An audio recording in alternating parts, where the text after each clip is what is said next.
Hello everyone, welcome to I exam B student. बहुत स्वागत है आप सभी का एग्जाम बी के इस प्लेटफॉर्म में। दोस्तों, बहुत बेसब्री से जिस नोटिफिकेशन का इंतजार हर स्टूडेंट को होता है वो फाइनली आ चुका है। उसका शॉर्ट नोटिफिकेशन आउट हो चुका है। हालांकि अभी ये आउट आपको कहीं बाहर नहीं दिखेगा, क्योंकि आजकल को आपको पता ही है कि न्यूज़पेपर में भी जो नोटिफिकेशन छपते हैं उससे पहले वो बाहर आ जाता है। तो हालांकि इसमें कोई नई चीज नहीं है, क्योंकि ये कोई हम कह सकते हैं कि ऐसा नहीं है कि अचानक से आया, जैसा कि नाबार्ड का नोटिफिकेशन आता है। यहाँ पे तो सारी ही चीजें डिफाइंड होती है। आईबीपीएस का सभी को पता था कि जुलाई एंड में नोटिफिकेशन आएगा और अगस्त से उसकी फॉर्म फिलिंग स्टार्ट होगी। इवन एग्जाम की भी डेट पता है, तो ये तो आप सभी को पता ही था। बट ये होता है कि जैसे ही नोटिफिकेशन आता है, एक हम कहते हैं कि जो धड़कन बढ़ना शुरू हो जाता है। और वो धड़कन क्यों बढ़ती है? क्योंकि अब तो आपको प्रिपेयर करना ही करना है और अब पता चलता है कि वाकई में कितना कम टाइम बचा हुआ है। दोस्तों, आईबीपीएस एएफओ का जो शॉर्ट नोटिफिकेशन है वो ये है, जिसमें कि सारी ये चीजें मतलब हम कह सकते हैं काफी हद तक हमें पता ही थी। बट आप देख सकते हो ऑनलाइन रजिस्ट्रेशन 1 अगस्त से शुरू है, तो 31 तक या 30 को भी कभी भी इसका नोटिफिकेशन आ सकता है। सेम आई स्पेशलिस्ट ऑफिसर्स के लिए भी है, सेम फीस पेमेंट करने की भी है।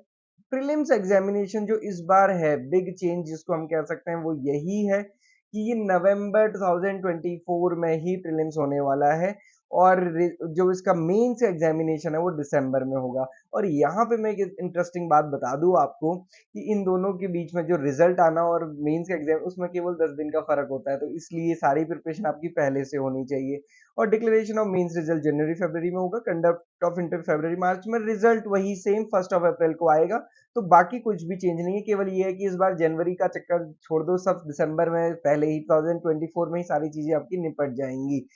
तो दोस्तों, ये है शॉर्ट नोटिफिकेशन के बारे में जो अभी आपको दिखा है। और इसके अलावा हम कह सकते हैं कि आईबीपीएस ने सारा कुछ अपने कैलेंडर में ऑलरेडी बताया ही है कि नवंबर 9 को इसका एग्जामिनेशन होगा और 14 दिसंबर को मेंस का एग्जामिनेशन इस बार होगा। मतलब 14 दिसंबर के बाद आप फ्री हैं, जैसे हर साल 30 के बाद होते थे।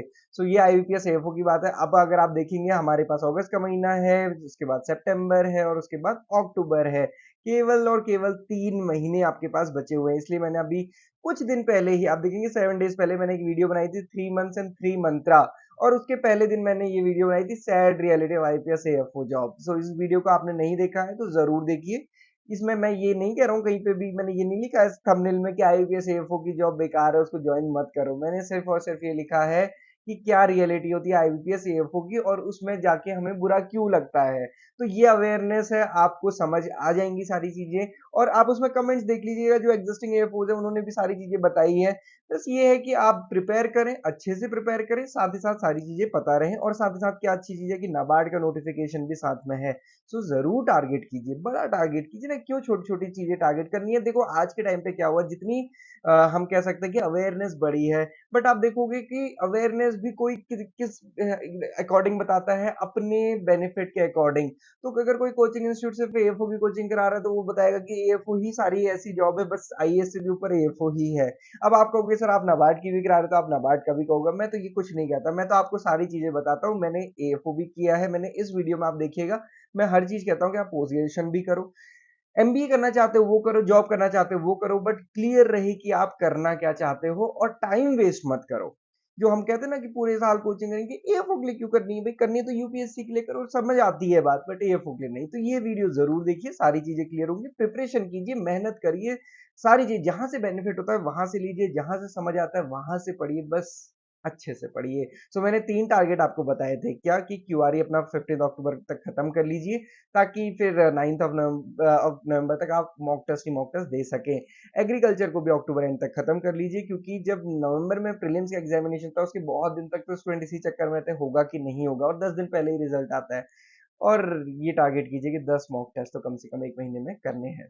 दोस्तों, ये आज इतना ही। बाकी सारी चीजें आपको हमारी वेबसाइट पे मिल जाएंगी। आई exam is providing the best courses, जहाँ पे आप अपनी 50% फास्टर प्रिपेयर कर सकते हो, जो बाकी जगह नहीं मिलती है। इसीलिए कई बार स्टूडेंट्स कहते हैं कि सर ऐसा नहीं ऐसा नहीं। देखो, बाकी से कंपेयर नहीं, आपको प्रिपरेशन करनी है, आपको शॉर्ट टू द पॉइंट और सिंपल करनी चाहिए। ऐसा नहीं है कि आप कहीं कुछ हो रहा है वही वही आप यहाँ भी चाह रहे हैं, वो पॉसिबल नहीं है। हम आपको गाइड करेंगे फॉर द बेस्ट प्रिपरेशन, जिसकी गारंटी मैं दे सकता हूँ। This is all for today. Thank you everyone for watching this video. आपका दिन शुभ हो।